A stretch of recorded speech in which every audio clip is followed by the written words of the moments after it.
Hello, Illuminaries. This is Tamara Westwood, your host of the Illuminations Media Network. I just wanted to share another download that came to me. Actually, it came to me quite a few years ago. I even created a recording with some beats in back of it, but it was entitled Pain is Your Friend. I remember in meditation class, probably about 20 years ago, I started thinking that pain is really the catalyst for all change. Because if we're in pain, we are pushed to do something different. We are pushed to become aware of something that needs our attention. And in fact, any physical or emotional pain is indeed an indicator. It's something that was created through our development, our evolution, or our creative process, to where we become aware that something needs our urgent attention. It's kind of like an alarm. It's part of that alarm system that lets you know that on an emotional level, it is time to grow. In the same way that physical pain warns you, emotional pain and its accompanying negative thoughts that usually look like fear are saying that you have found something offensive in the world, that something is making you uncomfortable. It may be something that needs to be changed in the outer world, but it might be something that needs to be changed from within you, the way that you are perceiving the world. Anyway, either way, it is an alarm system that, hey, something needs to be looked at here. Now, as you know, everything that happens to us in the world, in the outer world, is neutral. And it has absolutely no meaning until we give it a meaning. This is evident in all of the experiences, the religious beliefs, the political stances, the nationalities, the genders, the stages of life. No matter where you are in those categories, you are going to have a different perspective about any one thing or any one experience according to your station in life. So, by virtue of its purpose, our experience of emotional pain and the negative thoughts is pretty much automatic. It just happens through our autonomic nervous system. That unconscious part of us that's running things in the background. However, that prolonged suffering, that's the part that is a choice. You can't help but have the pain because, again, it is there to let you know that something needs your attention. But hanging out in it is all by choice.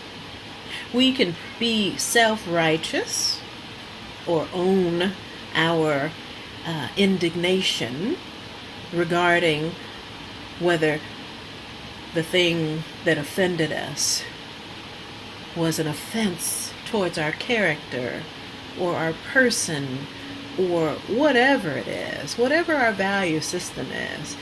We can be self-righteous about our right to be offended, our right to be angry, our right to be holier than thou, if you will, and harbor some resentment.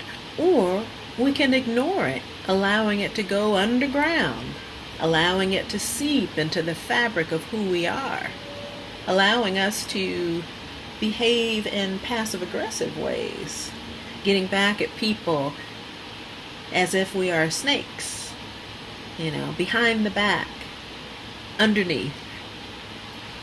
It can also pop up out of nowhere when we are in a conflict with somebody. Something that just shows up like a pressure cooker that has exploded because of too much pressure. All because we did not manage it and maybe explore what was really going on. Because again, we do have a choice in the matter. So, with any pain, if you have cut your finger, if you have fallen and broken your leg, if you feel slighted by what someone has said or done to you, it needs your immediate attention. Now, certainly it's easy to take care of a physical wound, with some sort of hydrogen peroxide to clean it, a bandage to cover it up and protect it so that it heals. But those emotional wounds, those are the things that we really need to take some quiet time to take a look at.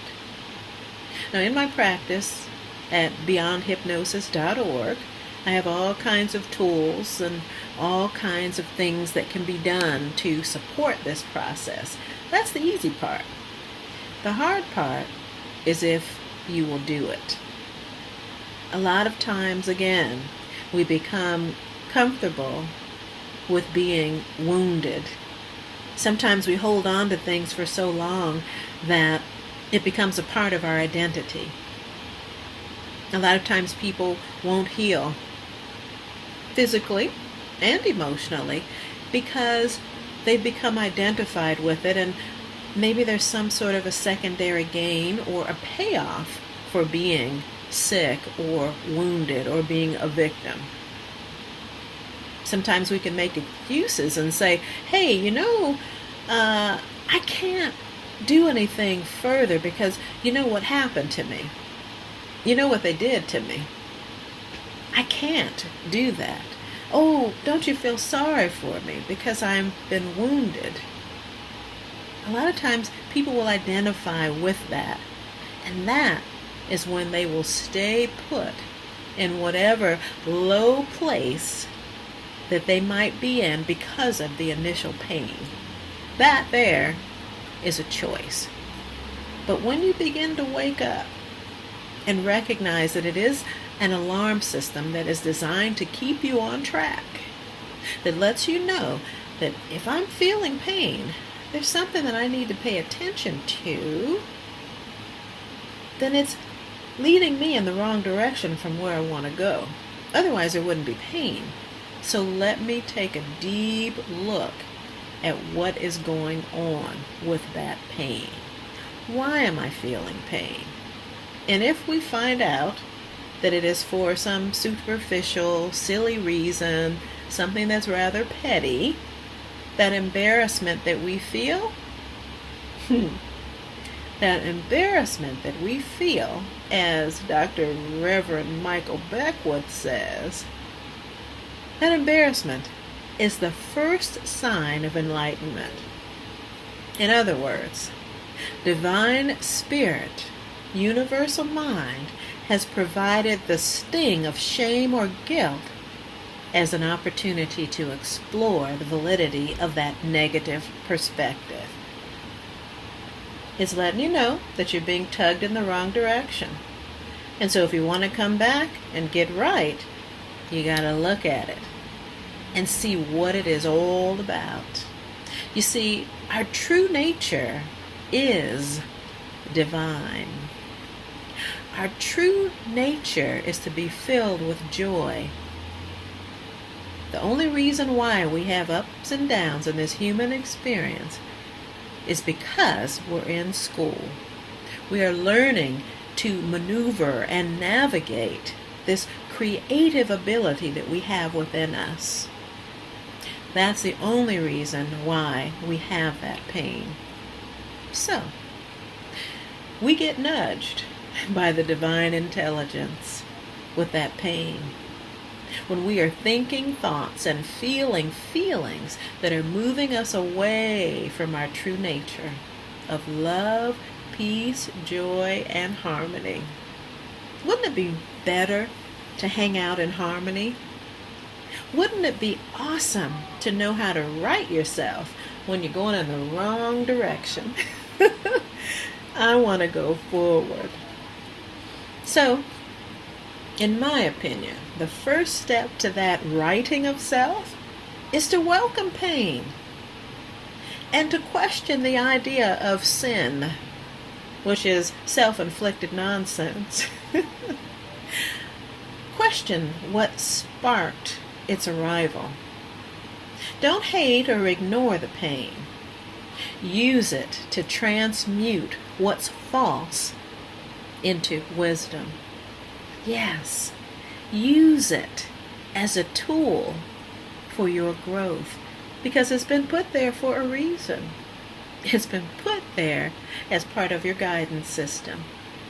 Its purpose is to keep you in line, to keep you growing, keep you learning, keep you unfolding and evolving into the wonderful divine being that you were meant to be.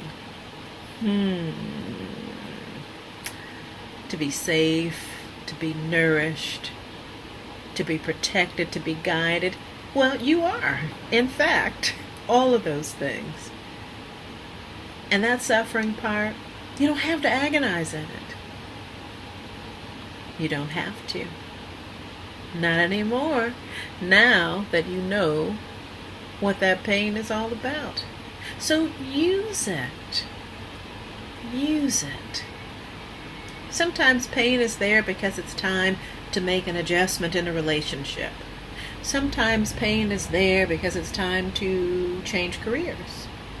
Sometimes pain is there to let you know that maybe it's time to stop an unhealthy habit, to release erroneous ideas about yourself and the world.